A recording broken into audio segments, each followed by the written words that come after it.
ये महाअधिवेशन को लेकर जो जनसंख्या आई है, इसको लेकर क्या सरकार को चुनौती दिख रही है सामने सीधी सीधी? पाटीदार समाज का महाअधिवेशन है और वास्तविक रूप से भी महा है, क्योंकि यहाँ पर आसपास के क्षेत्र के नहीं पूरे मध्य प्रदेश के पाटीदार समाज के लोग एकत्रित हुए हैं अपने हक अधिकारों के लिए या अपने सामाजिक मीटिंग करने के लिए।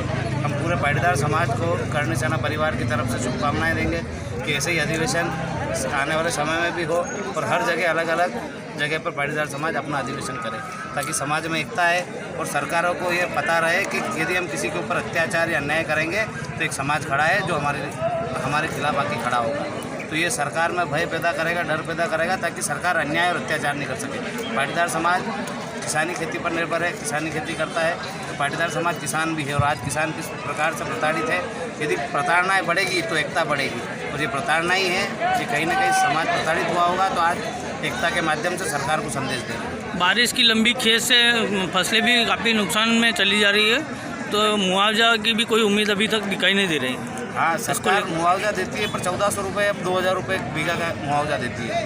पर जबकि आप जाके सर्वे करें, आप पत्रकार हैं, एक किसान का पूरा परिवार उसी खेती किसानी पर ही निर्भर करता है कि जो फसल हम बोएंगे उसको काटेंगे, उसको घर लेके आएंगे, तभी हम दूसरी फसल भी बो पाएंगे। यदि वो फसल ही ख़राब हो जाएगी सोयाबीन की, तो अगली फसल बोने के लिए भी पैसा नहीं रहेगा। और जैसे कि एक किसान अपने बच्चे को पढ़ाता है तो उसकी फीस भी उस खेती की फसल से देता है। जैसे सोयाबीन बोया तो सोयाबीन बेच के ही फीस जमा करेगा।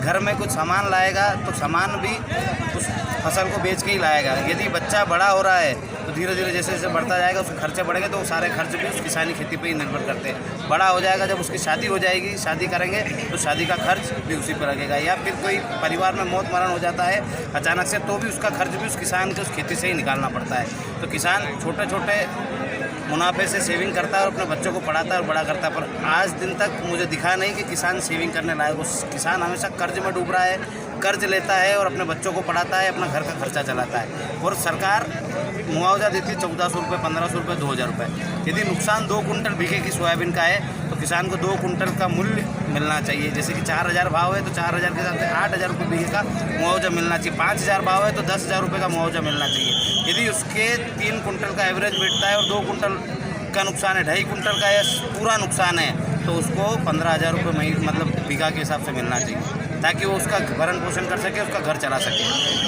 धीरे धीरे इसी प्रकार से सरकार किसानों की अनदेखी करती रही तो किसान आत्महत्या करने पे तो मजबूर है। पर यदि वो लड़ने के लिए मैदान में आ गया, सरकार के खिलाफ आ गया, तो सरकार को उखाड़ फेंकेगा।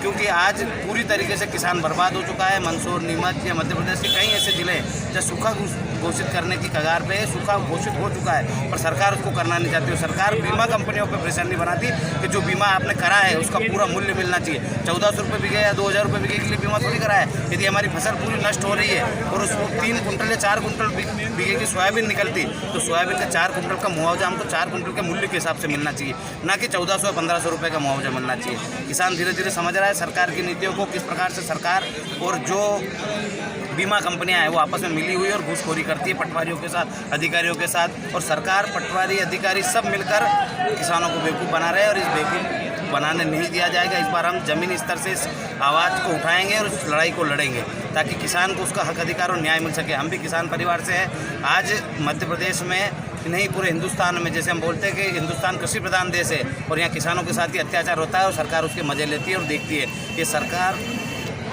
बिजनेसमैनों की हो गई, किसानों की रही नहीं है। जबकि देश कृषि प्रधान है, पूरा देश कृषि के ऊपर निर्भर है। तो जब तक किसानों की अनदेखी होगी, इस प्रकार के आंदोलन होते रहेंगे, इस प्रकार के अधिवेशन होते रहेंगे। आपका नाम और बहुत बता। जीवन सिंह शेरपुर, कर्णी सेना परिवार का प्रमुख। Thank you.